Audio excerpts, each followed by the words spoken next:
areas of the track where the riders were saying grip was a little bit of a struggle through this area. There was a little bit of issues for some riders in the track conditions around here in that P1.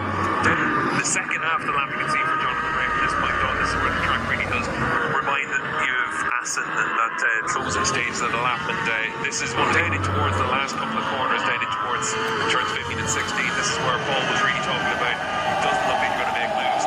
I still think you're going to see moves into there, but it's going to be moves where it's just put the bike down the inside, absolutely block off all paths, and try and use that to your advantage. It's not a natural overtaking opportunity. Yes, so Jonathan Ray just crossing the line with a new personal best for him, a 1 minute 34.469, so that's less than a quarter of a second slower than Toprak Razgatlioglu, classic supercross style down the inside and stop the other person on the racing line. We could see a little bit of that through turn 16, a little doubt about that, which bodes well. This is his teammate Alex Lowe, so a personal best for him as well. Now, a 1 minute 35 flat, so not far away from joining the top 5 for all. A bit of time between turn 1 and down in towards turn 5, so that's where Kawasaki need to find a bit of a step forward. Lowe's in that sector as well, 0.3 of a second slower than Toprak. It's the 1 minute 34s in this section. Yeah, what's interesting for Ray is pretty much losing all that time in sector 1, matching Toprak in sectors 2, 3 and 4, so he'll know that he needs to be in sectors. If he puts in a couple here in the 1 minute 34.2s, I think that proves the point, doesn't it?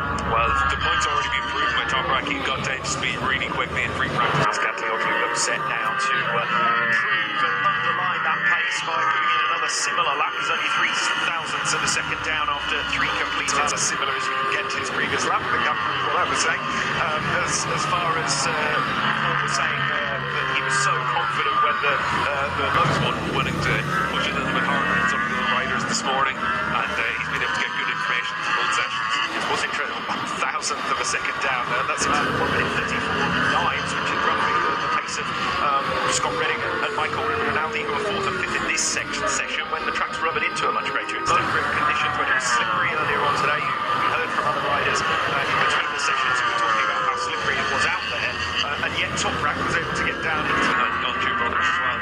And what Toprak was saying was basically they go out there, they use the same tyres for a week of running and basically just rag everything. And he says by the end of the week you're trying to set the same time as you would on a new tyre, but it just helps you try and learn and understand how the bike moves down. Yeah, I was asking Toprak about how he trains and prepares, because obviously we've seen an awful lot on social media of him out there in an R3 racing around go-kart tracks with Keenan and the untuned. I had thought for a moment there you were just going to say, no, that's just for fun.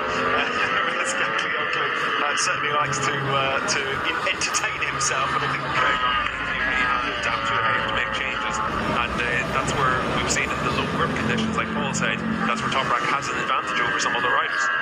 Keenan got the bug back as well this season when he went out to practice himself. Keenan, of course, was also out in action in Turkish 3. I don't think you've said this before. Few would argue if you said he's among the very top riders in the world at the moment. Yeah, I think that there's no real question about it. He's done a great 300 racing where himself and Toprak went out. Toprak was at pains to say he was faster than Keenan in the 300 as well. I think Toprak is faster than everyone. That's a great performance. I think back to Catalunya finishing inside the top 9 in the Super Bowl race. It shows that the Yamaha package as a whole can work really well. Toprak's just able to get the absolute most great job. He's managed to make that package work around him as well. Obviously, we've seen the Yamaha really strong with Locatelli and Gerloff through the course this year. Even have to look at Chris Ponson as well. He's a bit of it. Yes, he has been able to demonstrate that once again in free practice too. He leads the way on a 1 minute 34.230. Jonathan Ray just 0.2 of a second behind him. Andrea Locatelli best of the rest. Down to Anthony in pit lane. Thanks, Alex. Down in the Aruba Ducati, both of Marcus and Benedetto Marco. We see